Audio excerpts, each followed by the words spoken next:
We haven't had a can in a minute. Yeah. That's like a long time, honestly. Yeah, we've just been your ice. swirling some iced coffees recently. Yeah, I have a bottle of water.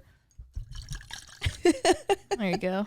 This is a LaCroix Hibiscus. Look at the condensation. I know. My favorite. This is my favorite bev right now in general. Yeah, you're pretty fixated on it. I didn't know I could feel like that.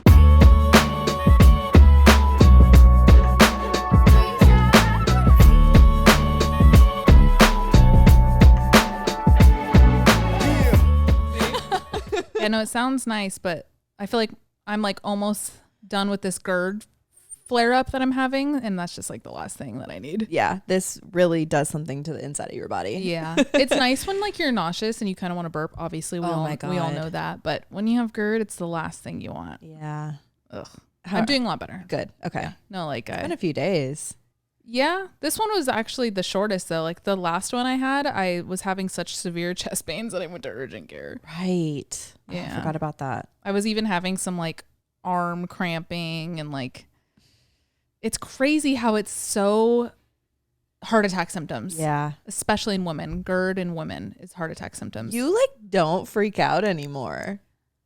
I think because I definitely am not like, I'm fine right away. Like I had a little bit of an arm cramp at the Yankees game the other night, and my cup was empty, but I dropped it because my hand cramped, and like I got really scared. Yeah. I like Rachel was saying something, and I like started getting tunnel vision. I was like, hold on, like I did get a little freaked out then. I will say that, but yeah, I don't know. I feel like I just had that 2-year spurt where like I learned every symptom that my body has. Yeah. Went to the ER each time to differentiate what was going on. And now that I know how my body speaks to me in those times, right, I can like refer back and be like, no, you're not dying. Right. Like you've gotten answers and that's really helped you. Oh my God. Yeah, absolutely. It's extremely validating too. Cause like, I feel like so many people and doctors were like, oh, it's just anxiety. And then when I finally like honored myself and got the answers I needed and learned, sure, anxiety doesn't help, but like they're very real symptoms. They're very real symptoms. I'm not just being like dramatic. Blah, blah, blah. And yeah, now I just know what my body does. Yeah. I think that's just how we should all discover our bodies, is like know the language that your body speaks to you and how you speak to it. Like that has been a big theme within the past few years. Yeah. But yeah, I'm definitely not like, you don't like fixate. Anxious. Yeah. I'm not like crippling. I'm not crying. Like I'm just like, oh, it's happening. Yeah. That's it. I mean, it's from a third person perspective, it's night and day. It's night and day. Yeah. Yeah. Yeah. I think it just came with a little bit of experience too. Because for anybody, the first time you feel any symptom, it's kind of like, obviously unknown, it's scary, it's your all the head things. goes to like worst case scenario, especially heart attack symptoms. Yeah. All you hear all your life is like shooting pains down your arm, chest pains, like go to the doctor. So yeah, that, I don't know, I feel that. I tweaked my neck yesterday. I was putting up my hair in a ponytail, and funny because we were talking about it, I think on the Patreon episode, we were talking about like, remember when you were younger and you would like hop off the monkey bars and you'd land on your ankles and your ankle gets all warm? That happened in my neck. Whoa. Oh, and then I literally got on the floor and I started doing like soft yoga to just like keep it moving, which that is what you're supposed to do when you tweak anything. Obviously, if you tweak it too bad, maybe rest, but a little tweak where it just gets like warm for a sec, keep it moving, keep it flowing, or it's going to lock up. And I'm totally fine today because honestly, I kept it moving, but yeah, I don't know. Like, I'm just like crampy right now. Me too. You know what? That mattress topper that you got me, I sink into it too much. Too much? Do you, when I laid on it on your bed, maybe it's like the combo because we have a different mattress. You have a squishier mattress, like in base general level than, yeah. So you're like double squishy where I was like single squishy. Yeah, because you're all memory foam. I'm spring and foam mix. Right.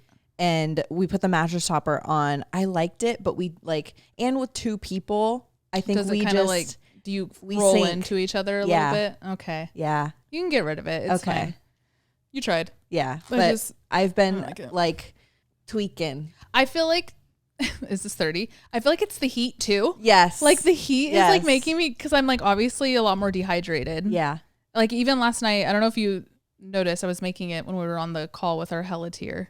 I did like lemon, salt. Like I'm trying to drink like more than water with this heat because I'm cramping. Yeah. I'm fully like my muscles. That's a good it. point. Yeah. Water is just, especially our water, it's not enough. Unless you're drinking like perfect spring water all the time. Like our water brands and our Brita filters and all that shit. You're not hydrating. You're not getting the minerals. That's so disappointing. I know. And we're even in a good place with, you know, technically good tap water. Yeah. And like we're still, it's not very good. Damn it. I know. Like, fuck. Can we have anything right. that's gonna keep us alive? No. Another fun fact. I think I could tell I'm gonna yacht today. I had a latte this morning. Look at how good this latte looked. Alex actually went to text you a picture of it. I was like, I'll show her in person. Look at that fucking latte. Ooh, I can taste it.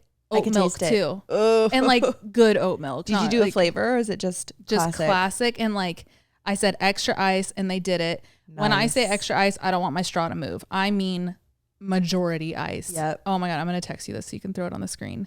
Oh, it's the perfect latte. Anyway, yum. So you're wired. Fun. I'm not wired, but I'm definitely like.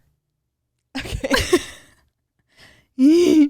I already told Alex this yesterday, but fun fact about tea. I learned this over, I guess, 2 weekends ago now when I was in Montauk with Just Iced Tea, and they were saying how, if you're not buying organic tea, and I'm talking like tea bags or loose leaf, however you like to prepare your tea, if you're not buying organic tea, I need you to know that the first time those tea leaves are getting rinsed by water is when they touch your hot water and you're steeping it.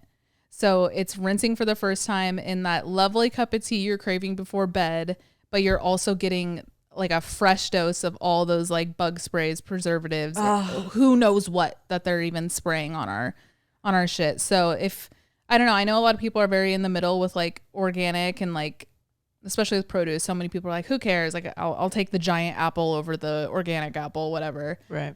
But tea, man, like when it's in a bag, you can't rinse it yourself. Right. Whereas like the GMO things, sure, rinse it at home. The broccoli you rinse at home, you soak it, but like you can't do that with tea. Oh. So yeah, that's a fun fact. I hate that. I want to check the box that I have. Yes, it's probably not organic.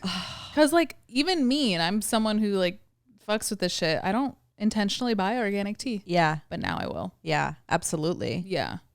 Trader Joe's has a lot. You should start making your own blends. I would love to. When I start learning more about herbs. You should go to a herb class. Herb school. Is that fine? It's up to you. You guys mind if I sit like this?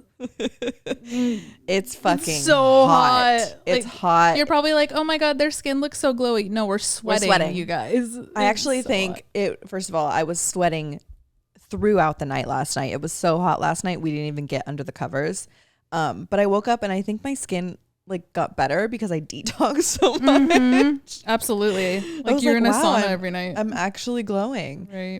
Yeah, it's probably 90 degrees outside. And as you guys know, I don't have AC. So I've got these 2 fans in my living room going and at the speed of breath. Yeah. And living on a prayer. So it just feels like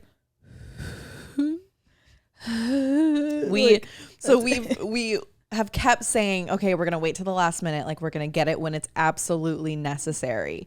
And this past week, I think Wednesday was like actually the first day that it's felt very hot, like unmanageably hot in our apartment. So we looked at each other and we were like, okay, we're going to go get an AC this weekend. So we're locking in. We're getting an AC this weekend.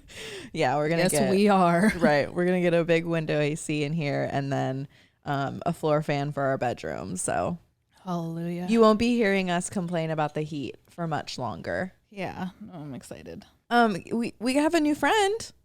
An old friend.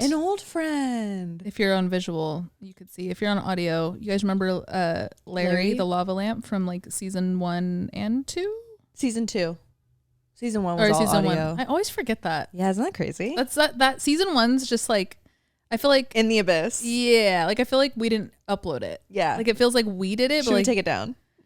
Honestly, like no, I think about it a lot. Like I don't even know what we were talking about. Who was that? What were we doing in season 1? Like what was life? COVID. Yeah. So what were we doing? Well, we were setting the scene. I mean, nobody knew our relationship. Like, we were talking about things that like used to happen. Yeah. Anyway, season 2, Larry is back. So we usually have a candle. We've gone through 2 candles already this season, and I don't know, like if they're not fresh, they just weren't like reading nice on camera. So did somebody suggest this? We literally looked at each other and we were like, what about a lava lamp? And we were like, I swear it was like in an entry. I don't think so.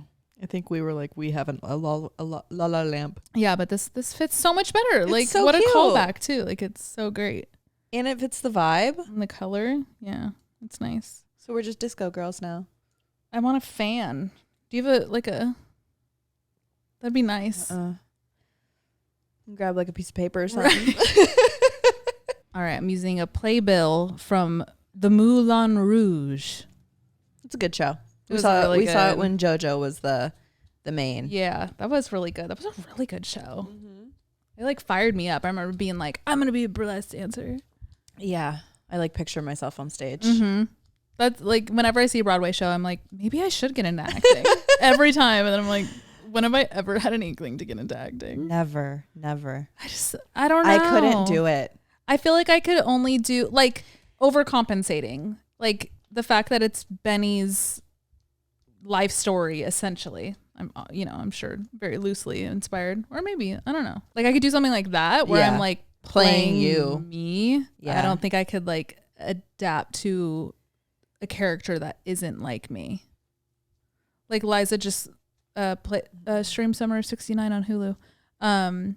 She just played a stripper, and like obviously she's never been a stripper. Right. Like how do you get into that? I couldn't. Well, she did. We went to that pole class with her. I guess that's how you do it. You do things to like embody. Put yourself into that character. But even that, I'd be like, this ain't me. It wouldn't feel. I would feel like a fraud. Yeah. All actors are frauds. Yeah, super frauds. Fraudulent. What do you do for a living? I'm a fraud. Yeah. Like good for them. Yeah. Should we talk about Love Island? You guys hate when we talk about Love Island. Wait, really? I feel like every season when we talk about it, we have a lot of people who skip. You're right. But skip now or forever hold your peace. Yeah. So, we're only a few days in. There's obviously so much shit that even popped off before it aired. The fact that Yulissa is gone. Did you see the parodies of how she's getting woken up in the middle of the night? Let me show you this one. God, they're so good. I love the internet. Yes, me too. TikToks that go like I'm on TikTok while I'm watching the episode. Oh, smart. Because I'll try that. It's so much more entertaining than the actual show. Yeah. I don't really love anyone from this season. No. Not yet. Yeah, maybe. You know what? I like Shelly. I love Shelly, right. Actually. And honestly, I do like Huda. It's so manipulative that she waited so long to tell him. It's so well, it is only 3 days. Yes, but the fact that she sat down and was like, literally said, I'm waiting for him to lock in until I tell him. What? Yeah. You can't do that. Not everyone wants kids. Yes, that is the bottom line. I think where I like shut my mouth is I'm like, I don't have kids. So I clearly don't know what it'd be like to want to protect that information. I've actually wanted to ask my sister about it, like how she was when she was dating, if she told people about her kids. I don't know. Cause it like, I don't know. I also see her side, like it is hers to tell. And it has only been 3 days. So if this guy is a fucker, like she doesn't want to let down that guard and she wants to protect that side of her life. Like, but you want to know that as early as possible? Yes, but it's been 3 days. Yeah. Time perspective is just different here in general. Yeah. So it is hard to tell like there is no right or wrong way to do it. I just think I personally wouldn't hide it. I don't know what I would do because I don't have kids. Yeah. But it also depends how, because, we don't see everything. How deep have they gone? If he's sharing a lot about his life, then I'd be like, okay, girl, like try and meet him in the middle. And if you're not comfortable with that, that's on you. But from what we have seen, they have kind of just been like, I like you. Yeah. I like you too. Like, and they seem, well, that's the thing. They seem very locked in. Like even everyone else in the villa are like, she's not approachable. Like you guys are so, I mean, it's as if you guys are closed off. Yeah. Yeah. So I think we're going to see an ugly side of him though. He's got a crazy look in his eyes. Yeah. He's cheated before. There's been multiple TikToks of people coming out and saying like, I haven't seen anything about him. Yeah, I saw a couple. I saw one where this girl was like, he used to bully me in high school. Full bully. When did he get hot? Like that kind of switch up. Okay. I saw the cheating one. I saw one that said that she was dating him before. Ooh. I think like recently before it aired. There's always somebody. Yeah. When the season goes live and someone's like, wait, we were literally like talking. Yeah. So crazy. So I agree. I think something's gonna come out about Jeremiah. I love Ace. I don't know if that's a hot take. There's been a couple scenarios where he's like sitting talking to the guys and his perspective is very like, okay, pop off. Like I agree with him. And that's very rare for like me to like the guy's take in a lot of these shows, I feel like. So I really like him. I'm excited to see where he goes. He's kind of like poking at Jeremiah. You notice that? Like there's been twice where he like challenges Jeremiah on something. Yeah. So I wonder if it's just like a them thing, like they don't fuck with each other. Yeah. He's young. They're all fucking they're young. All so young this season. Like something about Leo. I think I actually said this in the group chat. Like I could tell. Which one's Leo? Oh, Leo, what? Ace. Oh, 3-letter name. Ace. I could tell he's going to grow into like a good man. But right now, like he's on his like a young fuck shit. I mean, homie has his name tattooed on his back. Like, I think he's got a little bit of an ego, but that's as they do at 22. Exactly. Yeah. I was also thinking, like, looking at all his tattoos, looking at Taylor's tattoos, right? The fucking Planet of the Apes tattoo. Here's the thing. Like, I mean, who am I to talk? I have a fucking garlic on my arm. Like, I have stupid tattoos too. But when I see people with, like, full chest pieces, full arm pieces before the age of, like, 25, I'm like, what have you lived in your life that's given you that much material to create this like art piece on your body? That's the thing. Even Aces, you could tell it was all done the same session. Yeah, it was all Austin done too. All okay. Is that Tana? That's what I thought too. It looks like Tana. I'm seeing comments and isn't there like a picture of her smoking like that?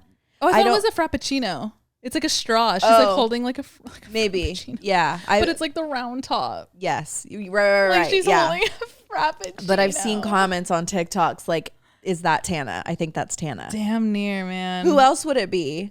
Yeah, maybe just some like Tumblr girl. I don't fucking know. And then the fucking cherub with the machine gun. That's what I'm saying. Like, again, who am I to talk? I have some dumb tattoos too. And I feel like our generation missed the mark a little bit, but there's people that just like go 0 to 100 so quick. Yeah. And like people who walk in just to get a full sleeve or just to get a full chest piece. And like, it's not a curation of you're over filling time. space. Yeah. It's very obvious. Totally. So back to Ace, I'm like a child of God. And like, I'm assuming that's a baby picture of him. If it's not, it's super weird if it's a random kid, but like, it's like a kid and then a lion. And then he has Jesus on his arm, right? Or who's that? I saw a lion. There's a lion. Who has Jesus on his arm? Everybody ever. It's like, no, who is it? It's like Jesus. Oh, it's a crazy piece to get. I have to. Oh yeah, it's Ace on his left arm. It's like one of those things. Yeah, baby lion. Jesus. It's one of those things. Oh my God, it is Jesus. Where like that's in a spot where if you guys are being intimate and he's on top of you, I'm looking at Jesus. I'm looking at Jesus. Oh my God, I never thought of that. That was my first thought. I was like, there's actually no way I think I could ever be. I mean, me specifically too. Like, I got beef with Jesus. Yeah, you'd be like sugared. He has another like woman on his other arm. Yeah, he has a raider tattoo on his arm. An 8-ball on his elbow. And the thing is like great work. The his tattoos do look good. Yeah, the artistry is there. It's just the curation of them. Like you said, it feels PC. But I mean, like, to each their own. Of course. Like I said, like, who the fuck am I to talk? Because, like, I've always said, like, fuck a meaningful tattoo. If you want it in the moment, get it. Yep. So, yeah, who am I to talk? But the Jesus one specifically, though, that's one where I don't think I could, like, date that. Yeah. That, like, I think I could get behind that more than him having his first name on his back. Yeah. At least that one's not staring you in the face. Yeah. But like, why did you need to get your, like, last names are different. It's your legacy, lineage, blah, blah, blah, like. It's like me getting Alex. I wonder if his real name's Ace. Because if it's not, it's a nickname, like, then okay, we you're could right. get behind I that. get behind that. Yeah. I don't know if it's his first name. You're right. If it is, it's super weird. Did you see the narrator? What's his name? Ivan? Oh yeah. Ian. He made a joke about it. No, I didn't catch it. What was it? I don't know. It was funny though. Did you see the one of Nick? And he goes, "Brother," and then jumping.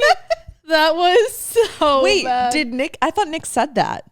He did. Okay. Oh yeah, sorry. That made it sound like I was saying Ian said it. No, it was just another like bite though. Okay, but those little moments, I love seeing shit like that because you don't see a lot of those little scenes on Love Island, but that shows personality. Like totally immediately cooler to me. Yeah, like I get the reference. Like it's right for sure. He's funny. He's not just like hair swoop guy to me anymore.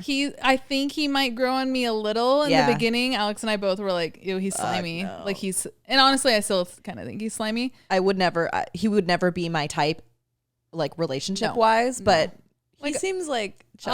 I'll play beer pong with him. Exactly. I think that's where I'm at with him. Yep. Yeah, I'm excited to see what other people they bring onto the show because right now it just seems like a hodgepodge of. They need some good bombshells. Yep. I saw someone on TikTok say they need to bring in a blonde with blue eyes and see who's actually loyal. Yep. I'm like, because that's always what shakes things up. Yeah. Is like a blonde, which is so interesting to me. See who's being authentic right now. Yeah. I don't think anybody is. Nope. We'll see. Okay, I am so excited for this episode. Oh my God. Yeah, wait, hold on. I just saw a subject line.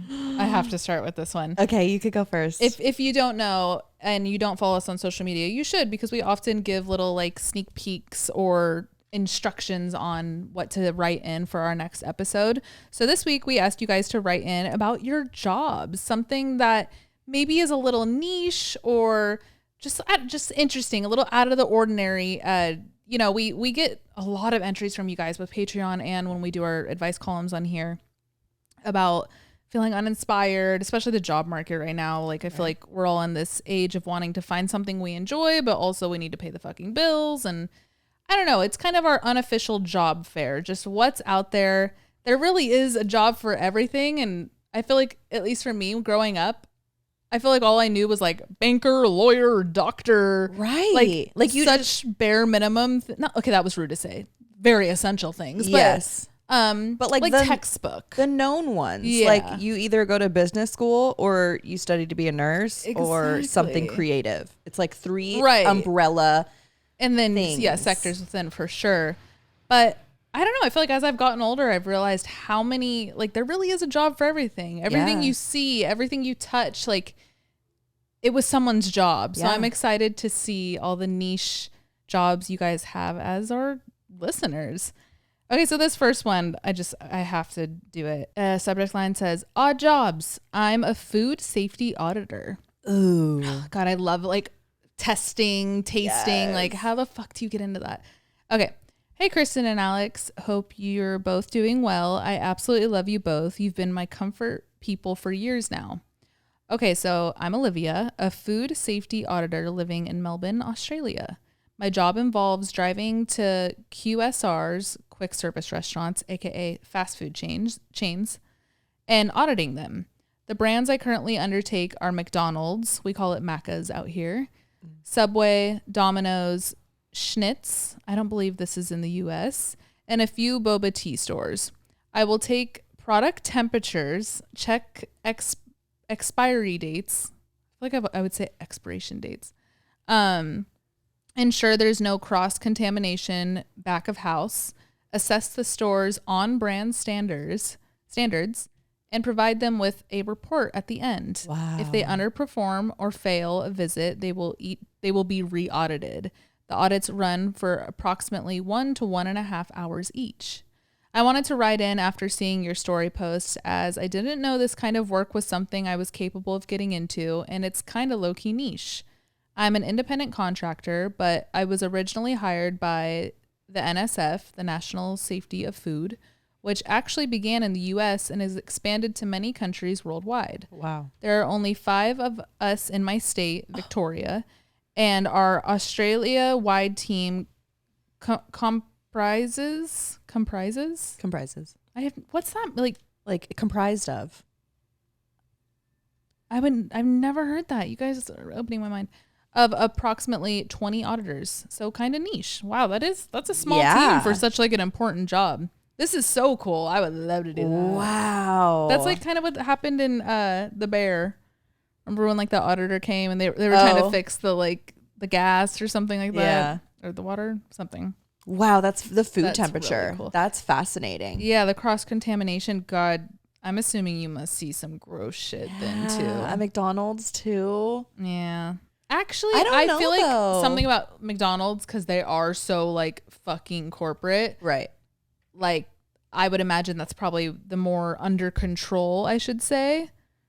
Yeah. I guess all these Subway, like they're all pretty corporate. But like when I think of like the food ratings out here in New York of like the one-off kind of mom and pop places that are like getting like C ratings.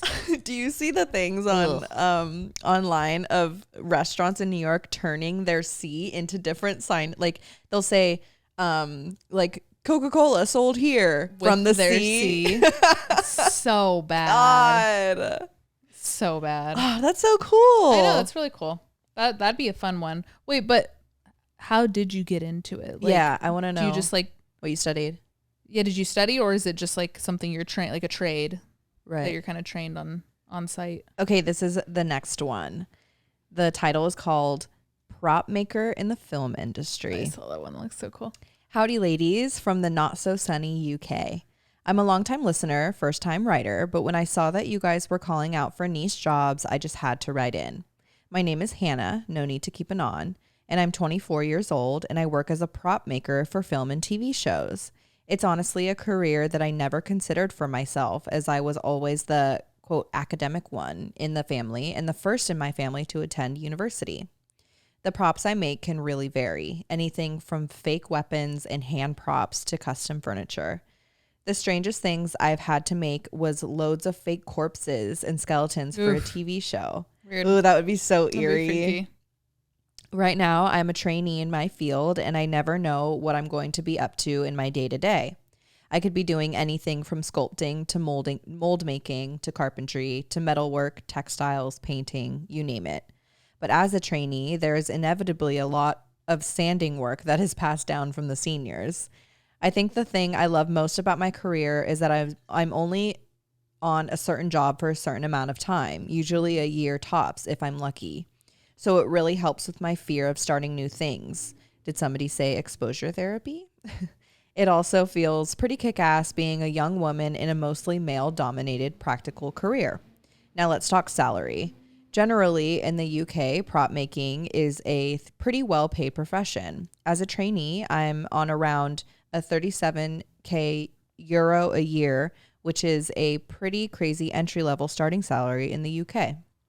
However, because I'm changing jobs constantly, there may be a couple weeks at a time between each job. So salaries will vary, and that's the life of a freelancer.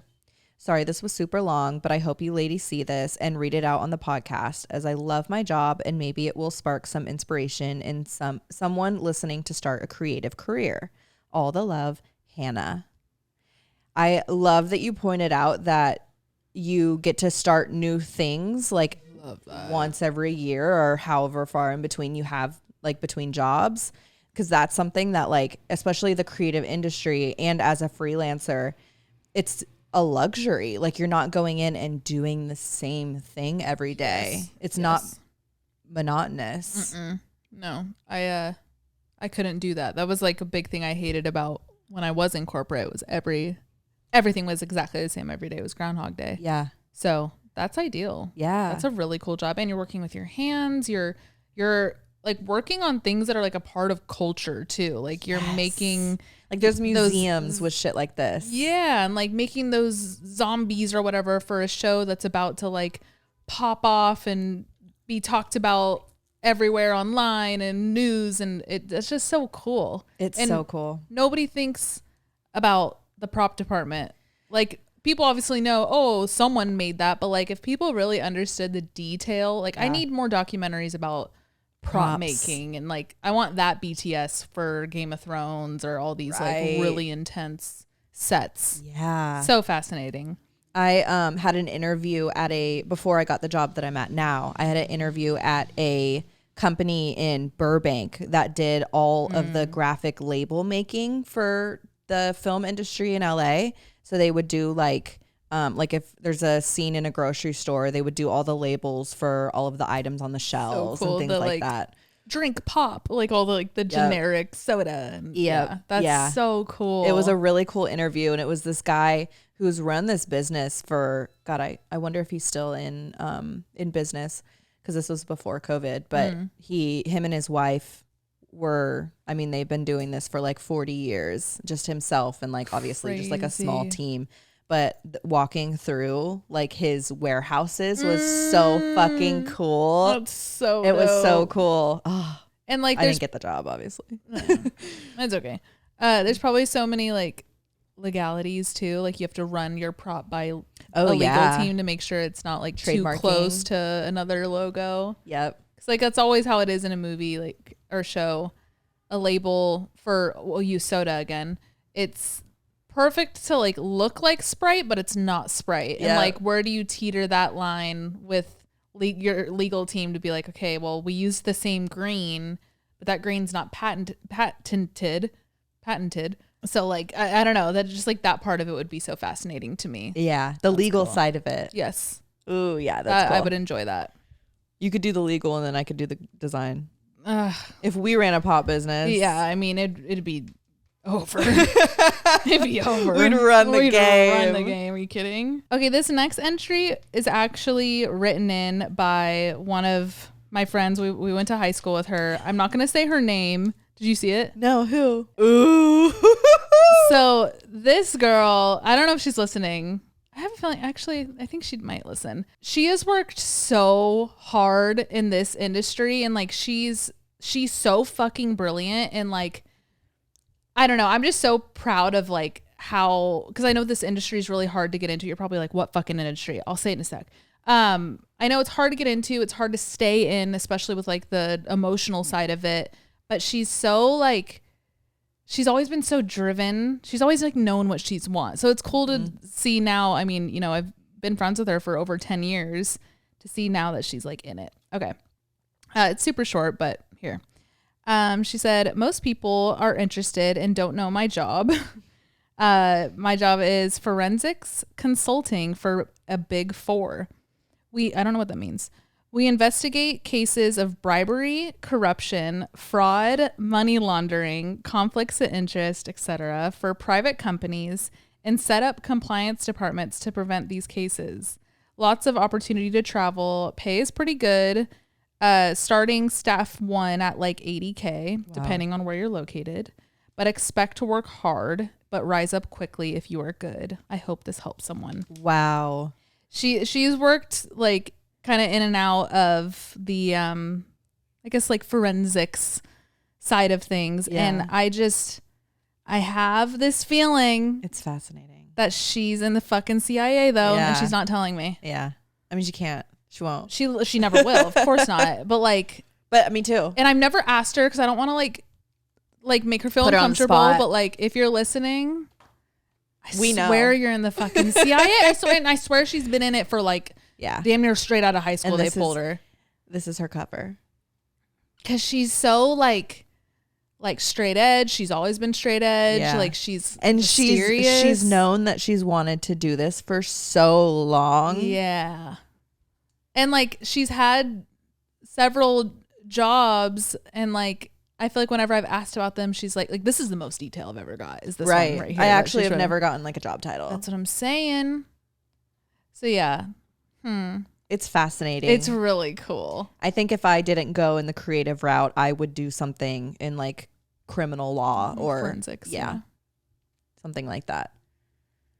I don't think I could do the emotional side of it. No. I couldn't. I mean, what she's saying, like money laundering, like it's more like numbers and business, and like obviously there's still emotion there, but like PIs who are working to like find missing people, like kids and stuff. Nope. That would be hard. Nope. Even like Carly, our friend Carly, her brother-in-law is ER. What is that? ER first responder. Like he works in the ambulance. Yeah. EMT. EMT. That's the word. And he was telling me like just the crazy shit he's seen, the crazy shit he sees every weekend. And he's so calm about it. And he's like, you really like, you have to learn to have thick skin and like not bring it home and all that, which you hear a lot, even in like therapists, all types of doctors, you have to like learn to not bring it home. And that's what I just know I would never be capable of. No, I couldn't be able to separate like that. No. It would make me go kind of crazy if I was separating these like. I would feel like I was living two different lives. Yeah. And I couldn't do that.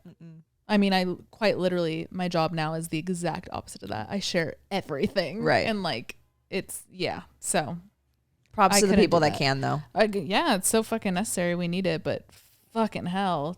I hope you all have a therapist or two or three. Yeah. I wonder if therapy is like a requirement for, I know it's not. I know it's not.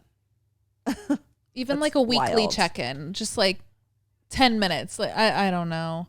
That's where like the spouses and the families of these people, at least again, I hope, are really supportive and like kind of create a home once they get home. And like, I don't know. That's rough. It would even be hard to date somebody in that industry, I think. Okay, here's the next one. I think I hit the jackpot. Okay. It's called Six Flags Theme Park Creator. Oh my God. Hey girlies. Oh my God. Fellow Bay Area native here. Wait, so Marine World? Yes. I work at Six Flags Entertainment and am based out of Six Flags Discovery Kingdom in Vallejo. Oh yeah, Discovery Kingdom. Which y'all shouted out in your latest pod. Really? We did? Oh yeah, we were talking about Roar. Roar. And how your mom's never been on a roller coaster. Right. Which y'all shouted out in your latest pod, and I actually contacted Kristen a couple of years back to get her some tickets. Okay, that was you. Oh, yeah. Okay. I ended up following through with that. Yeah. I think like the following year. Yeah, I think you went I have Tanner, your email. Right? Yeah. I have your email for sure.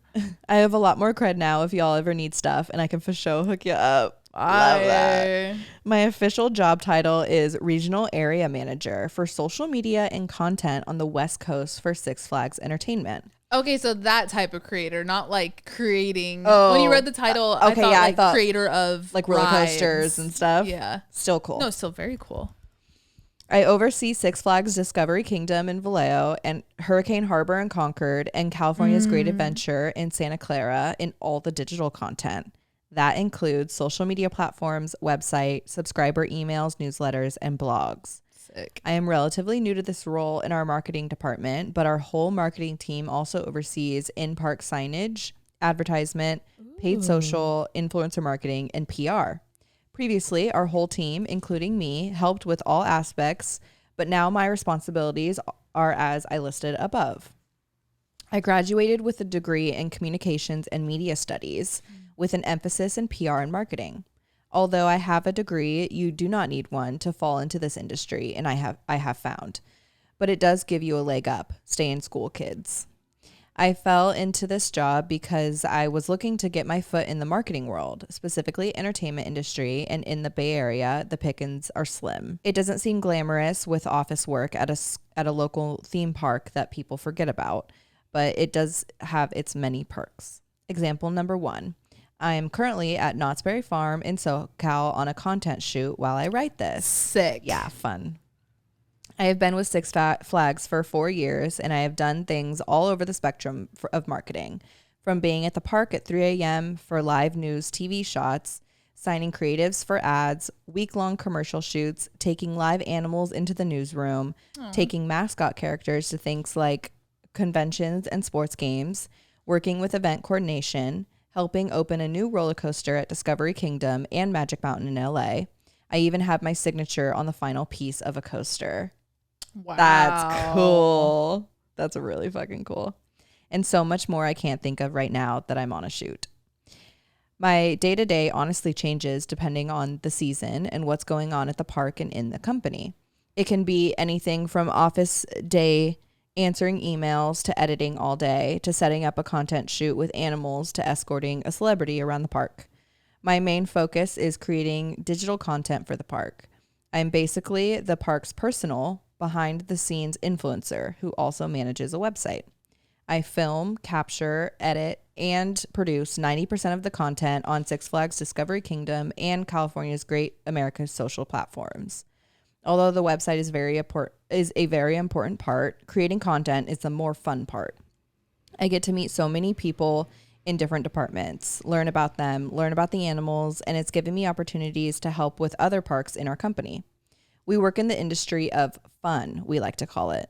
It's easy to market fun. Although I don't want to be a theme park girly my whole career, this has definitely been a super cool job to start my career in. I didn't really think my job was that unique until people started reacting and telling me it's a cool job.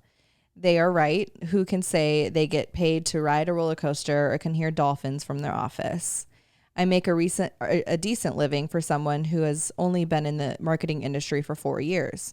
Someone who is at an entry-level position can make $20 to $25 an hour, which is where I started at 4 years ago. And now I have moved up from marketing coordinator, marketing supervisor, and now regional area manager. Fire. Yeah, you're so cool. Everyone say what you want about animals in human care, but once you work behind the scenes, you learn and understand the incredible care the animal care staff takes to ensure the health, safety, and well-being of these animals. They go above and beyond to exceed animal guidelines, and each person that I've met who works with animals loves them so much, and it is very apparent when you see them interact. My favorite perk is being able to take an animal mental health break in my work week. Yeah, I love that. Screen break with a nice walk down an empty theme park to say hi to the giraffes, the dolphins, and so many more. I hope that helps and makes a little sense of the diversity of work someone can have for working at a theme park. Also note, lots of people who work in the more administration roles at a theme park started out as a frontline team member, taking tickets or serving food. There are always ways to make your mark and work your way into a department where you see your future. Please keep anonymous, but y'all can know my name so you can hit me up if you ever need tickets, LOL. I've also included some pics for you guys, only of some of the fun stuff I've been given the opportunity to do. Thanks for reading this. If you do, give Lincoln Vixen a nice boop or kiss for me. Oh my God. Literally building a roller coaster. Whoa. Oh my God, this is so on cool. Your head. Oh, that, it makes Lion. me really happy to hear that they're cared for nicely. Yeah. I mean, obviously, we all know the sea worlds of the world and whatnot. So yeah, it's hard to trust these days. But you know what I will say? Marine World it's always been so clean. Mm-hmm. It's always like you could tell the animals are happy, and you could tell the people that are working with the animals are happy. Mm-hmm. You know how you can tell the difference? Yes. Where they go and they splash the front row. Yeah. Oh, that big amphitheater. Yep. I could I could walk around that whole park in my head and know exactly where to go. Wow, that's so cool. We actually talked about this in our Patreon episode, but you writing in, this is a perfect example of getting in an industry. Like, your job title. You're in the marketing world, right? That sounds so like one of those umbrella jobs. Yep. But applying for a company that you're passionate about and a company that opens your eyes to like the niche side of your industry, like you working in, I mean, around animals all day, it doesn't sound like you'd be in the marketing industry, Nope. but like every company has marketing. Yep. Every company needs almost every facet of an industry. So if More you're now than ever, too. exactly, if you feel like you're stuck and you're in business school and you're like, I need to do something else, just know that like there are ways to apply what you're learning to other industries. Oh my God. I'm a product of that myself. Yep. Yeah. It's you just have to kind of look for it or Yeah. create it yourself. You Yeah. know, ask for things in your positions, pitch things in your positions. The worst you're going to get is a no. But that's why it's nice to and important to work for somewhere that you value, because then you're going to like think of those things more organically and like, I don't know, you're going to enjoy pitching a video for something because you actually like know and care about the brand. Yep. I have the Six Flags theme song stuck in my head. I was thinking that the whole time. I was just picturing the bald guy. Have you met him? I doubt The he's old probably not guy? even the thing anymore, huh? Oh, I feel like he hasn't been the like. Dun, dun, dun, dun, dun. I feel like it's still the song, but like the like, and he's in his tux. So Him. those can't like. I feel like that was like when we were younger. Yeah, that was Marine World. Yeah. Okay. Next entry. Subject line is Broom Maker alert. Fire. We need you. We need you. See? Okay. Hi, lovely ladies. When I saw this week's email call, I couldn't resist. I'm a longtime follower and fan of both y'all. I've been watching Kristen since the Vlog Squad days. I currently go to Berea College in Kentucky, where I work for the Student Craft Program during the school year. And as you might guess from the subject line, I make brooms. We're the largest artisan broom studio in the country. Oh my God. We have a crew of about 15. We have machines and use our hands to make them. From full-size brooms to hand brooms and even ornaments. We dye the broom corn in-house, mix colors together, design new products, and more. The industry itself is small but beautiful. I've met some really cool crafts people as a result. Most are independent artists, but there are some craft schools and other places you can get hired and work with a crew. I've been making brooms for 3 years. I've been making brooms. Straight up. What a bar. I've attached some pictures so you have an idea of what we make looks like. Thanks for reading my email. No need to keep anonymous. Alex. Wow, that's actually like a really stunning broom. Beautiful. This is so cool. Wait, Wait, is it like a that's purse? so What is cool. that? I guess like you can hold it and do this. Like it's like a double sweeping kind of thing. We'll put these on the screen too. Wait, this is such a cool picture. The black and white one. Wow. Whoa. Oh my God. These are like pretty. These are fire. See, like AI will never replace that. No. We need brooms. That's so cool. I love it. And your your dexterity too. You're keeping your hands moving all day. Oh, huge. Your brain's going. Yep. Wow, that's very cool. Okay, here's the next entry. It's called The Unknown Tales of Last Responders. Hi, babes. My name is Erin. I've been listening to the podcast since day one, and you two have given me the best older sister advice I didn't know I needed. I saw your post about unspoken professions and thought I'd write in because I always get head turns when I talk about my career. I'm currently in the process of becoming a licensed mortician, or as my friends joke, a last responder. Okay, I was trying to think of what that meant. The funeral profession is probably one of the least spoken about careers in my opinion. No one wants to hear about the gritty details over dinner. When I talk about my career path, I get a lot of odd looks and questions, but I love being able to help families through one of the toughest days of their lives. It's opened my eyes to truly living through everyday life and finding its little joys no matter how stressful or difficult. I'm currently 22 years old and work at a funeral home, and I'm about to finish mortuary school and be a fully licensed mortician. I'm currently a funeral attendant, which is like an assistant to the funeral directors at my firm. We help handle everything from legal paperwork and making stationery to running services and assisting the embalmers. I get questions all the time about my career, about how I could spend my days with dead bodies, but this career is more than just caring for descendants all day. There's a motto I've learned from one of the directors I've worked with, which is funerals are for the living, not the dead. Being there for the families is the true reason so many of us go into this career. I decided on this career when I was a kid. I remember being 7 and telling my parents I was going to be a medical examiner, which is currently a goal on hold because med school is expensive. But I've found my life's passion in death care, as hard as that is to believe. While this profession is fulfilling, it isn't for everyone. Those of us in death care live in this weird limbo where we mourn people we've never met and are still expected to go on like it's a normal Monday. I have carried a parent's entire world in my hands and had to stifle my own tears as children cried for their mother. And yet all I can do is keep them in my nightly prayers. I believe those of us with the passion for caring for the dead are meant to share some of the life's hardest reminders. This life is painfully too short, and we have to live every second of it fiercely and unapologetically. For those who have a calling and are wanting advice on where to start, I suggest going to your state's Funeral Service Commission website and researching the requirements or calling up your local funeral home to shadow a director. I know death is a scary thing to think about for most people, but I thought some insight about those who care for the deceased might help to ease some fear.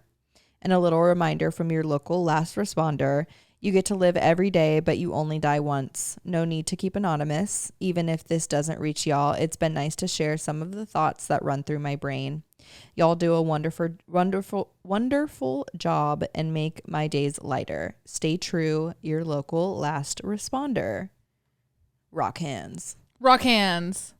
That part about carrying a parent or family's life, that made me cry. Oh, you probably have such a niche perspective on life that you can't even, you tried to describe it to us, but I'm sure it's so hard to put into words. So unspoken. It's so unspoken, and you can't, it's unlike anything else. So it's probably so hard to describe, but that I feel like I could do more than an injured person and whatnot. Cause my idea around death is I'm not scared of it kind of thing. So I feel like I'd be able to really help the families through it in that way. It could be very comforting. Yeah, exactly. Yeah. So I get behind that a little bit more than a first responder. Yeah. But both obviously very necessary.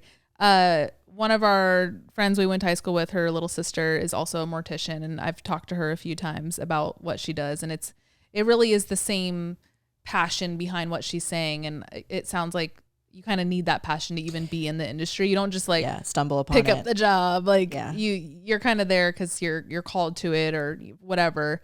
But she explained it the same way. It's there's something beautiful about it, and she gets to see these last moments, which it's sad, but she's also helping send people off into their next realm, whatever you believe, whether it's heaven, hell, or somewhere in between.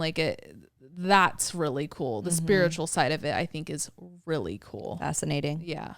Thank you for what you do. Yeah. Because honestly, even the paperwork part and stuff, when the mortician came to grab my grandma, and the way that she didn't make it hard on us at all. She was just sign here, do this, do what you guys need to do. She told us we could stay with the body as long as we want. Just being that kind of that middleman. Yeah. For people going through the hardest day of their life is unmatched. A last responder. I really like that. Okay. Next one. This is kind of with the food line. The subject line is beer scientist for Miller Lite. Ooh. Hello, ladies. Please keep my name anon. This is my first time writing in as a longtime listener and a new Patreon member. Hi. I was listening to this Monday's episode and thought the job fair idea was a really unique learning opportunity for young professionals. What really piqued my interest to write in was Alex talking about her uncle that works in quality control for Coca-Cola, because that's exactly what I do, but for beer. Here's what I do. I initially got the job my senior year of college as a microbiology lab intern for MCBC, Molson Coors Beverage Company. MCBC is known for making all of your favorite beer brands, from Miller Lite and Coors Light to Topo Chico and Simply Spiked. As a micro intern, I sampled packaged product, aka beer in cans, and filter plated the beer onto different media and agar types to determine if there was unwanted bacteria growth in the packaged product. Fuck, I want your job. Oh my God, this is so cool. I'm like fired up. I was hired full-time at the company once I graduated college, and now, 4 years later, I've worked all throughout the quality control lab and have been promoted to aging coordinator, which means I manage all of the quality control, including microanalytical and sensory quality of all of our beer in our aging cellar. Our beer ages from anywhere from 7 days to 32 weeks, and I'm in charge of monitoring the quality of the beer during this time in the aging cellar. So like going around each day and like grabbing a little dropper, I'm picturing that, and like tasting, I don't know. Microbiological quality control entitles all of what I previously described, but instead of testing the beer from a can, I'm testing the beer while it's aging in the cellar. Analytical quality requires me to test the beer's ABV, ABW, pH, clarity, isoboo, and honestly, so much more. Sensory quality testing requires me to, drumroll please, drink beer. Right. I'm considered an advanced taster, which means I'm trained and qualified to identify key factors or potential off notes in all of our beer brands using my sense of taste and smell. So while sensory quality is just a small part of my job, it's still fun to tell people I get paid to drink beer.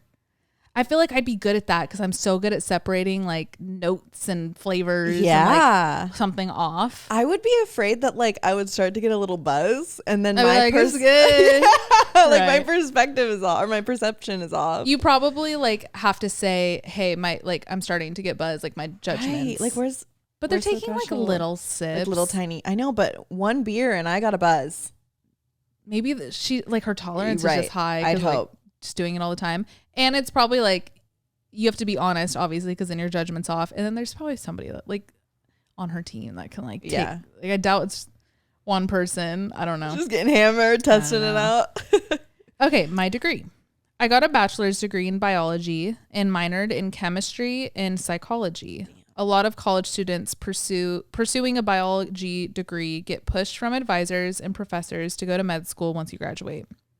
Or equally as common, you go to college for biology pre-med and realize your senior year that's not what you want to do, but now you don't know what to do with your biology degree. I was in the first situation, and a friend I ended up referring to my workplace was in the latter. No one tells college students with these STEM degrees how many jobs there really are for them once they graduate. Everyone needs scientists. Every single industry needs scientists. Quality control for a manufacturing company is just one of the many paths you can take with a STEM degree. Pay. Starting pay for my job in the beer industry is around $65,000 to $85,000. Of course, keep in mind this varies based on the state and doesn't necessarily apply to quality control in all industries. The pay range is pretty vast, so I encourage thorough research on the industry you're interested in. I've attached my resume for funsies if you want to take a look. I love you guys so much. I've followed Kristen since almost the beginning of her YouTube career. I used to watch Liza's YouTube videos, and ever since she introduced me to Kristen back then, I've been a fan. Aww. I'm 25 now, and it's been really fun to grow up with you. Listening to the podcast has become one of my favorite pastimes while I'm running these tests at work. So technically, you guys come to work with me every Monday. So cool. Wait, so we're beer testers? Thanks for reading if you do. And you are anonymous. I also like, why do I feel like connected to your job too? Because we've worked with Miller before. No, that was my first thought. Like when you said the MCB, like the umbrella brand, like I already knew that because that's like what we got our check through. Right. The, what is it? Yeah, MCBC, Molson Coors Beverage Company. Because it was cool, like in our contract, to give you our side of things, it was like every brand contract is, it talks about your exclusivity with certain brands, and like Miller was so easy to work with because like any other brand we would want to work with, they also are under the same umbrella. So there was like little to no exclusivity, which is cool. So tell Miller we said, hey, because we'd love to work with them again. They were such a blessing to work with. Easy. Yeah. Like I love when brands trust you. Just trust you, and they're like, we're hiring you because we like what you do already type shit. Yes. Yeah. So that's cool. That's might be my favorite entry so far. Yeah. I'm just picturing it too. I'm picturing these like big things of beer, like walking down this like low lit with like a little test tube and like testing. Yeah. I hear bubbles. Yeah. Right. Like, I don't know why. I want to know like what we said our concern was. Like, do you get buzzed? Oh, right. Do you have to stop at a certain point? I don't know. Just let us know. Ooh. We had to get a little water break because we were dehydrated. I'm literally dehydrated. Yeah. I added a little bit of salt and lemon. That's nice. Nature's Liquid IV. That's all it is. We're paying all this money for all these additives. Say, this tastes like a fucking, whatchamacallit, Liquid Yep. IV. Okay, here's the next entry. It's called Wastewater with a poop emoji. Okay. Hi, As guys. we're talking about water. Hi, guys. I've never written into anything before, but I feel like it's my civic duty, no pun intended, to make this my first. I work in the wastewater treatment field. Specifically, I'm a wastewater chemist in upstate New York. It's not often people think about what happens when they flush the toilet. After that reaches the sewer, it eventually makes it to my, quote, desk. My boob is on your desk. Sorry. That's a lot of poop. That's a lot of shit.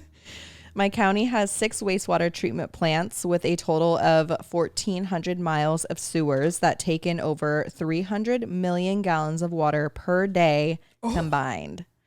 Those sewers make their way into individual wastewater treatment plants as influent. And that's in quotes, so that must be like what they call it. This water must be treated or we would all live in a raw sewage-filled streets every day. I don't work in operations, so I don't have the expert understanding of treatment process, but can give you an overview. Feel free to summarize. It goes in roughly this order.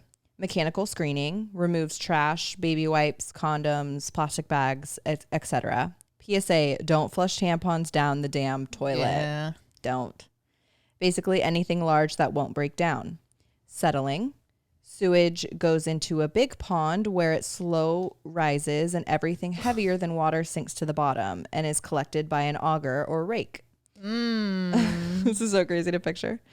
The settled solids can be landfilled or sent to a thing called a digester for further bacterial breakdown into basically dirt. Filtration. Run it through sand packs or some other high surface medium to encourage bacteria to eat whatever's left in the water and remove most remaining particles. Aeration, which is inject lots of air, bubbles, waterfall, etc., to encourage bacterial growth to break down any leftover organic material.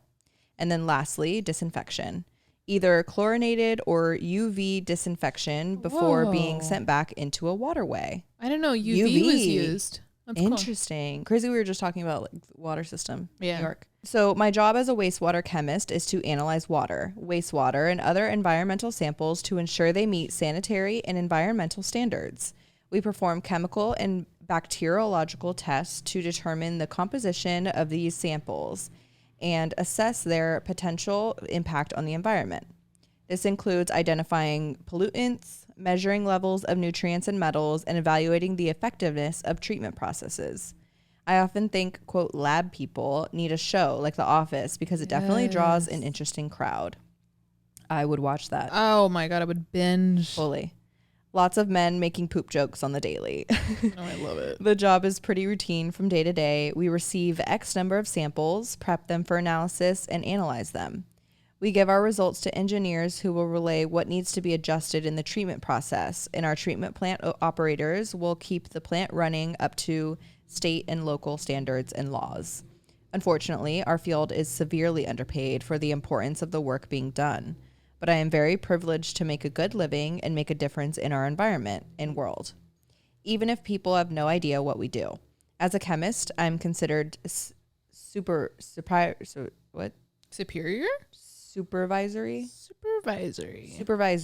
So I make about $65,000 a year.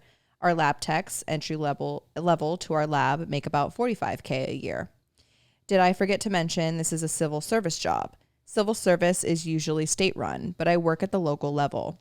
So if anyone is looking to get into civil service, check your local county websites. I truly love what I do and feel honored to make a positive impact on our environment.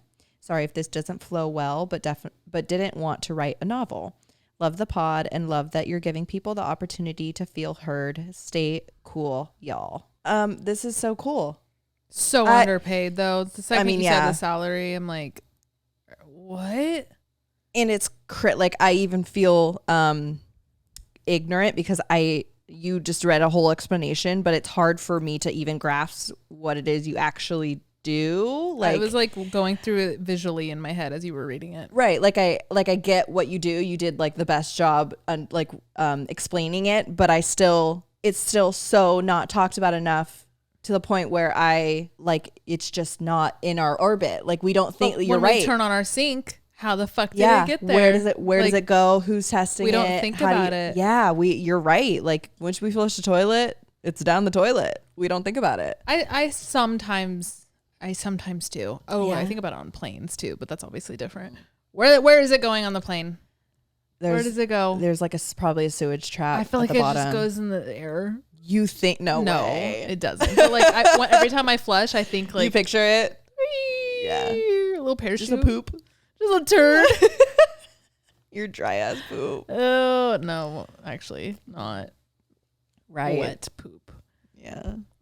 Besides the point. Yeah, no, I mean it's incredibly underpaid, undervalued, and one of those jobs where like I'd actually be interested to know, like, have you guys gone on strike before? And like, yeah, I feel like the second something like that goes on strike, then people finally realize the importance of it. Right. That's a good point. And you're so right about like these type of industries having shows. I think that like obviously The Office is like comedy, but I think shows for these type of niche jobs or under the radar but like very essential jobs would help just spread awareness, because it's not that, you know, you called yourself ignorant. Like I don't think you're ignorant. I just think you're like we're unaware. Yeah, like we just don't think about it. But I guess you could apply that to a lot of perspectives in life. Right. But yeah, I feel like that'd be really cool. Like Discovery Channel or something needs to get on that. Like fuck, how it's made, or like, where it goes. What happens next? I'm not thinking of a name. I'm thinking like shows like that expose industries. I was thinking of a show name. Oh, that's good. For that one, it'd be like Down the toilet. Down the drain. I was gonna say Flushed Away, but then that's that movie. Right. I love that movie. I had the DVD. Do you remember the DVD cover? I don't think I've ever seen it. Oh, it's good. It's actually like, it's funny. Yeah. It's really good. Yeah. The cover was like one of those like double plastic things where the inside was like water, cool, like glittery blue. Love and that. you can like do that and it looks like the water through the pipes. I don't know where I pulled that from.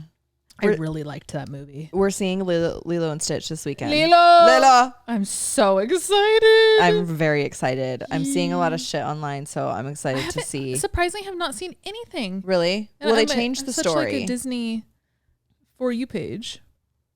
Yeah, I'm surprised you haven't seen it. That's what I'm saying. Like, how's the algorithm not known me? Should we watch the OG? I got it in my head. Locked in. There's nothing I need to be refreshed. Right. I watched it. I feel like I watched a lot. I also watched it on the plane to Hawaii. Oh, okay. But like, I know the story. Yeah. Very well. And still everybody's left shoe. Yeah, everybody's left shoe. Okay, next entry. The subject line is for people who want easy and simple jobs. Ooh. Don't need to be anonymous. Hi, my name is Mia. Like a lot of other entries, this is my first time writing in. I've been watching Kristen's videos since early high school, and I turned 24 in a few months. Wow.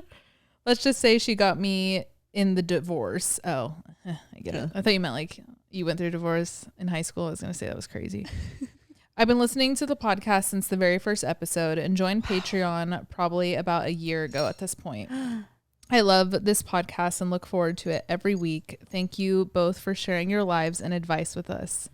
The fact that you guys still look forward to it is really cool. Well, that sounded kind of, but like, no, yeah, that's like I don't know. I can't. I don't have anything in my life that I look forward to for that long. Yeah, Love Island, but it's only 6 weeks. Right, but we do like consecutively. We look forward to it each year.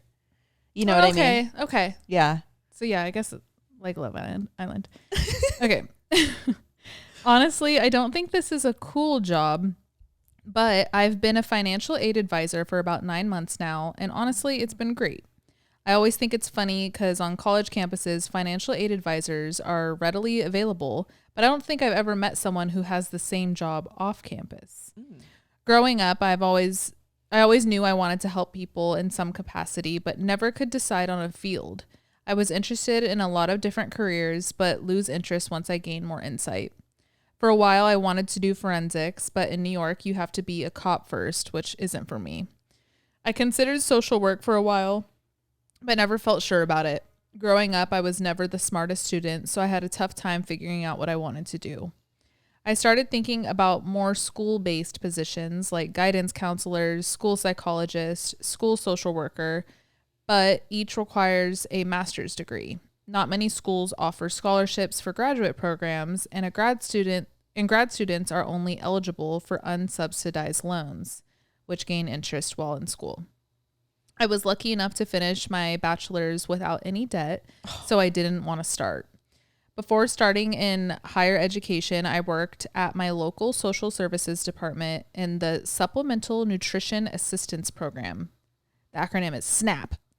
And temporary assistance for needy families. TANF. Okay, wait. TANF. Now Snap is clicking. Yeah, Snap is kind of clicking. Yeah. I feel like I've heard that. This job offered tuition reimbursement, but only for caseworkers, which wasn't my title, and there were limits as to what degrees they'd pay for. At this point, I was mainly considering school social work, but I wasn't sure if I wanted to work in a K-12 setting anyway. So I started thinking about college positions. Academic advisement and admission positions really interested me. During July 2024, I applied to a bunch of different positions, both private and public schools. I'll be honest, I only got 2 interview offers, but it all ended up working out. I think that's great. As it does. It's a good amount. I don't want to give my location away, but I'm a financial aid advisor at a state University of New York school upstate. My position is a bit different than most schools. I'm part of the One Stop, so my office does the customer service portion of financial aid. We answer phones, respond to emails, and meet with students and family. There are 4 people in our office that process the FAFSAs and create and adjust financial aid packages. But from my understanding, our computers do a lot of the work, so not a bad gig. When I was applying to positions, the preferred qualifications included a master's degree, but weren't required. I have a BA in sociology with a concentration in criminology and some slight experience in higher ed. While in college, I was an intern with the Gender and Sexuality Research Center on campus, and I was a mentor to a small group of first-year freshmen. I make $55,000 a year, a 3% annual increase if in the union. Hours are 8:30 to 4:30 Monday through Friday. I earn 1.25 vacation and sick days each month, and it'll increase each year.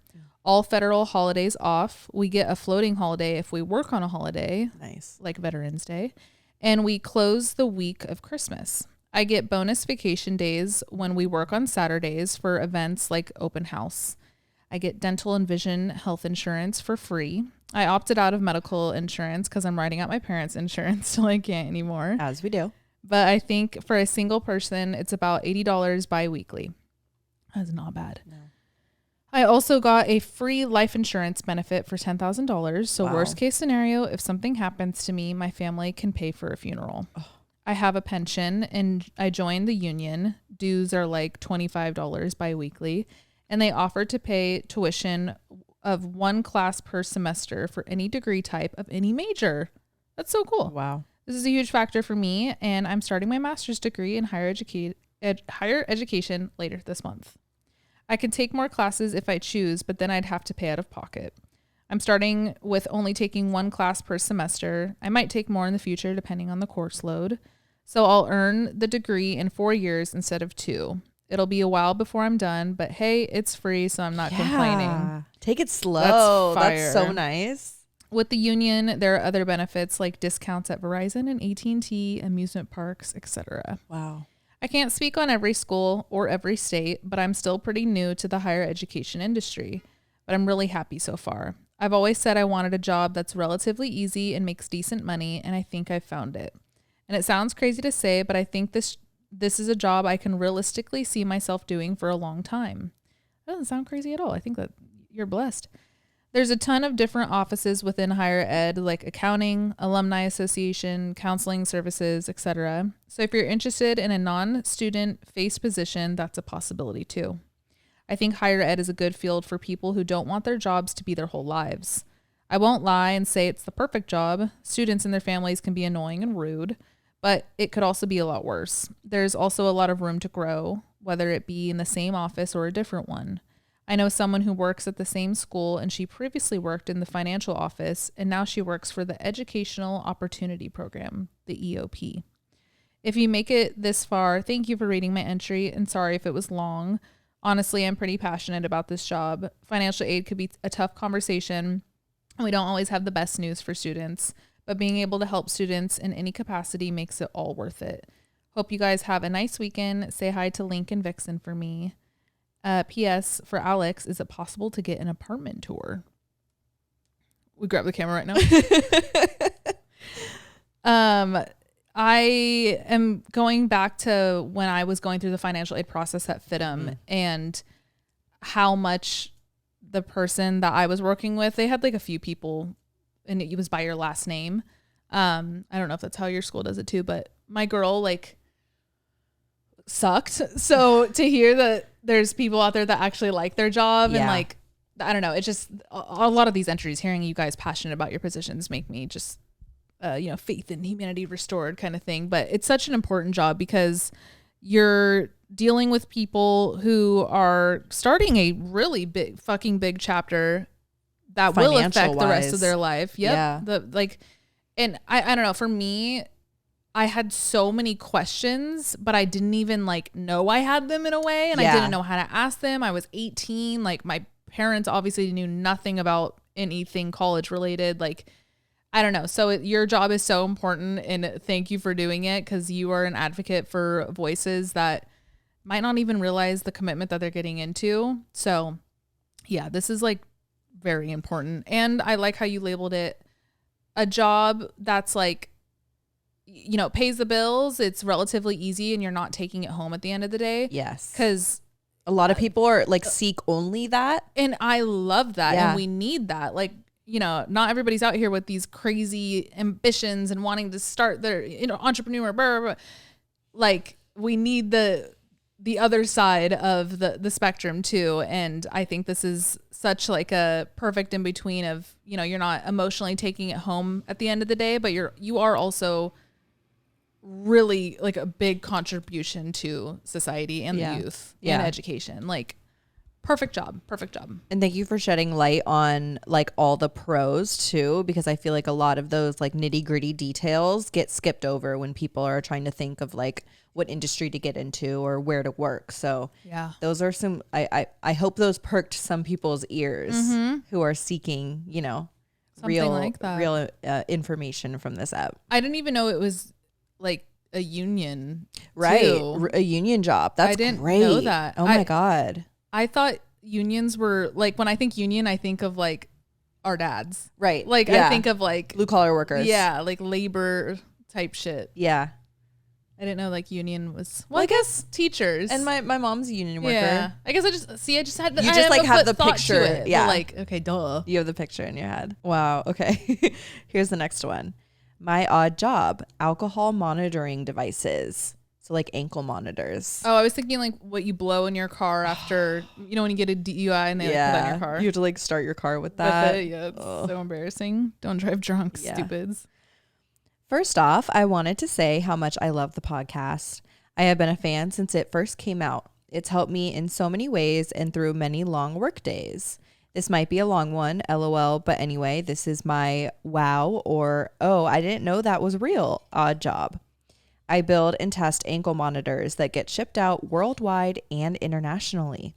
My day-to-day as a electromechanical assembler beep, burp, burp, robot typically involves preparing the circuit board to go into the plastic by soldering it in place, screwing it down, adding the motor that tests for alcohol, and then closing it up. This next sentence.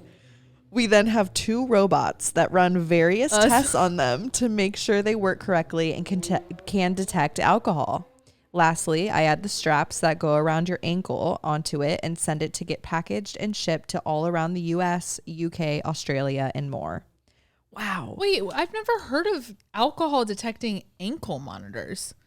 I wonder if like the ones that we do know, like that's like house arrest. I'm thinking house arrest. Right. I wonder if those just like have that in them, like built in, and like you turn it on or off depending on like your case. Right. Are you allowed to? Are you watching Ginny and Georgia? Did you ever get up to? My mom asked me that this morning. Okay. Well, the new season just dropped. And yeah.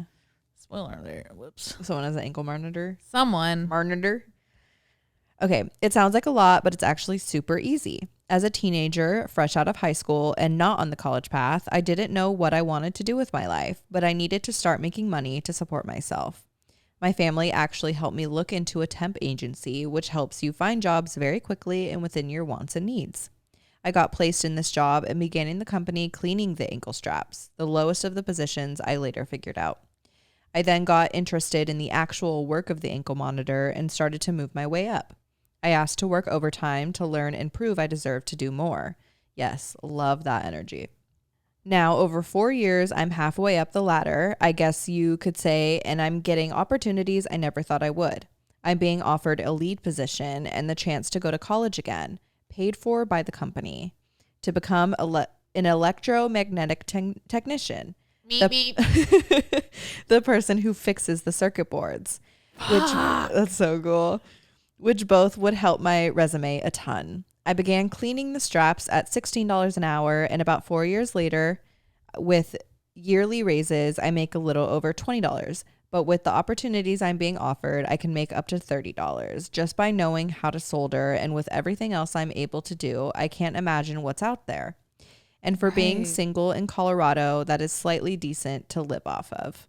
People should know there's always other options and opportunities that might surprise you, and it's good to get out of your comfort zone a little.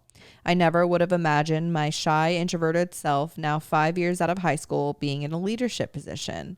I hope I explained this decently, haha, but thanks for reading if you did. Love you guys and the podcast. Please keep anonymous. Thank you. Those type of, it's relatively, it balances like engineering and tech, because like circuit boards, that's also such a job that like AI can only do so much. Right. That because you still need a human to approve, and even soldering. Exactly. Because like there's probably robots that can do that too, but like I know quality control, like you still need a human eye to like confirm that it was done right. Exactly. And that's what an amazing skill. Wow. That is so badass. That's so cool. And I love all these examples that we have to show people that you can work your way up from something that, I mean, like you said, temp job, entry, you're cleaning devices, but look, you're getting ready for a leadership position and you're going back to school completely paid for. Yep. Wow. Yeah. I feel like our parents swore by that, but like, I feel like our generation kind of lost the art of working your way up in something. We're all so fucking entitled, to be honest. Yeah. And like, I feel like that's something my mom always told me growing up. Even when I started working at Tilly's, she was like, stay there. You can like work up to manager. Yeah. Blah, blah, blah. Because that's what she did. My mom used to work in banking. It sounded like I said baking. She started as a teller at the front, the just, lowest position you can get. And then she worked her way up to like branch manager and shit. So yeah, the art of just working your way up in everything. It's a long haul, but it's, then you're grandfathered into things, right? And you get your school paid for. Like, that's amazing. I know, hearing my parents talk about like seniority and shit like that, and like both of my parents have been at their companies for probably like 30 years now. Right. I feel like it's so unheard of these days, but it's so cool. It's so cool. 30 years. That alone is like an accomplishment in itself. Yep. You've been able to hold something down and evolve, especially over the past 30 years, and every industry has changed so much in the past 30 years, like to be able to stay on top of it. And yeah, it's very admirable. Good for you. Okay, this is going to be our last entry. And like, honestly, it was so hard to even pick the last one. There's still so many good ones. I feel like this could be a part 2 if you guys are into this. Yeah. Let us know how much you liked this episode and we can keep going. But there's so many good ones, but I like this one because I feel like this is a career path that we don't see as much. Okay, so the subject line is job fair, dairy farmer. I'm a 2IC, second in charge, or is it 2IC? I don't know. I've actually never heard this. On a 400 cow dairy farm. Holy shit. In the Waikato region of New Zealand.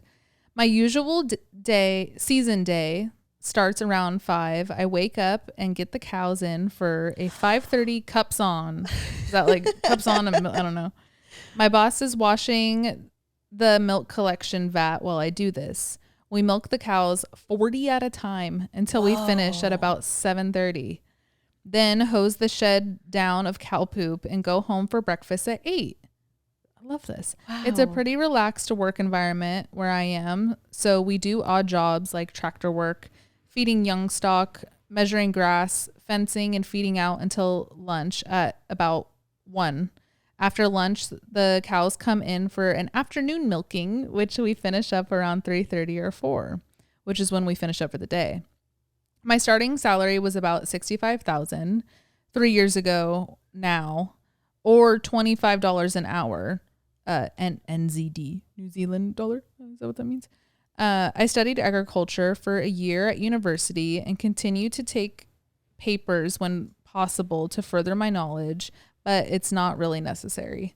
I'm still super young, but genuinely so passionate about my career and my lifestyle. I've attached some pictures so you can see a little bit of who I am and what my life looks like. The last two are my pet cow. Guess the cow's name? Moo. Hamburger. Oh, no. Who everyone on the farm loves to death. Love ya. We'll put these pictures on the screen too. Oh my God. What a fucking life. Look at it, baby. Oh my God. Hamburger. I would die for a hamburger. Oh my God. Like, first of all, I wish we were just all taught these skills. Exactly. Yes. But second of all, what a vital industry in New Zealand and America and every fucking country. Like, yeah. But you just don't hear about it enough. And like, I guess agriculture is an option at like a lot of schools, but like, I don't know one person who majored in it. I only know about it, I feel like, more than your average, because Dixon has like I guess Dixon one of is the best agriculture programs. Right. And I just remember hearing about it so much when applying to college. Right. I forgot about that. But yeah, I mean, I don't know a cow farmer. Right. And I feel like also for that Dairy industry, farmer, sorry. It's very like, at least in the States, I don't know. It's very family, right? Not necessarily family owned, though there are obviously family owned farms, but like you do it because your family did it. Yep. I feel like you rarely hear like somebody just be like, I'm gonna pick it up. Like there really is like a deeper passion, or just like, you know, it's kind of all you know because it's all you've been around, which is also really cool. But it's so necessary, and I feel like it is sadly a dying industry and very underpaid. All farming in general, kind of bringing this outside of dairy farming too. But wow, like it's so fascinating to me. And like when I hear about the you know, the responsibilities of a farmer, like you said, going out, you said something about like the hedges and like measuring, like just like dealing with such natural resources would make me feel like I'm an extension of Mother Nature. Absolutely. Like I feel like I would be like her little like beep, beep. You're like so in tune. Yeah. With nature. Earth. Yeah. Earth and like nature. That's so cool. I would love to spend the day with you and like go to work with you. That would be a fun like the simple life. Literally. But like a field trip. That'd be like that's what at least I hope schools are taking field trips to like farms. Yeah. I bet you schools in certain areas are like farm areas. Yeah. But like why isn't it everywhere? Why don't we learn it? Or at least have you milked a cow? I've milked a cow. I milked a cow. I've been to one of my I want to say one of my field trips at St. Basil's was to a farm. Love that. Yeah. I feel like that's like to even like wrap up this episode. Like obviously I'm very grateful we were able to kind of set the stage to you guys as listeners, but generally speaking, we're all adults already.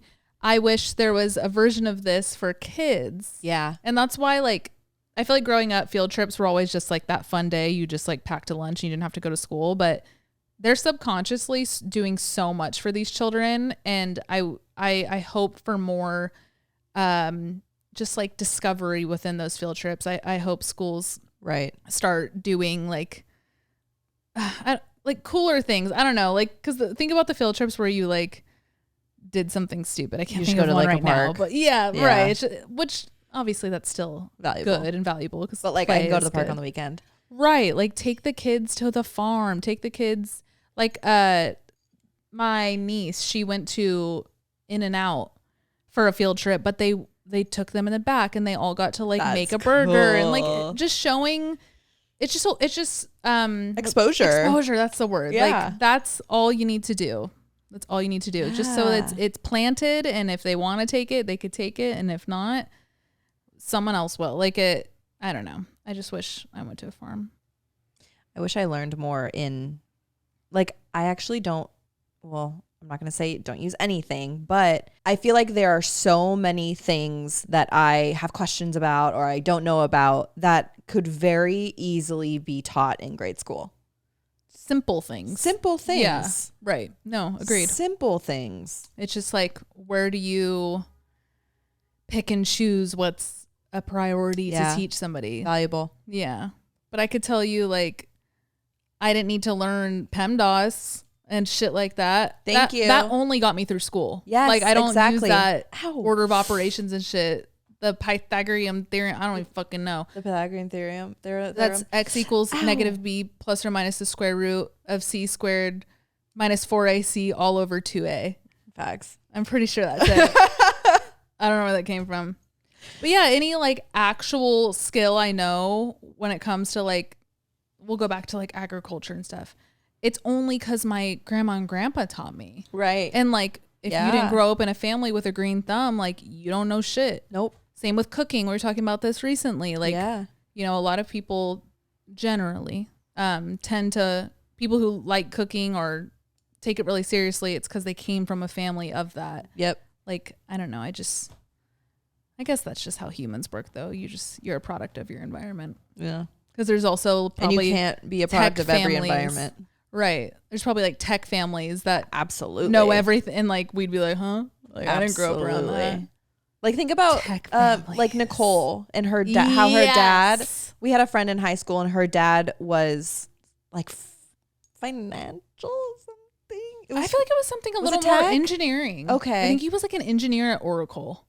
Yes. I know it was Oracle for sure. Because I remember thinking like, I saw Justin Bieber at that arena. But I mean, even as far as us, like he was the only one in our orbit who was in like, especially as kids too, like tech wasn't a booming industry. Yet, yeah. But he was in tech before it was like cool to be in tech. Right. Like he invented tech. Right. But like, yeah, shit like that. Sendos. Yeah. But like she knew was about the tech family. She like knew the new iPhone. She knew like knew that she was even good at like, I feel like Photoshop and shit before like I even knew what Photoshop was. Yes.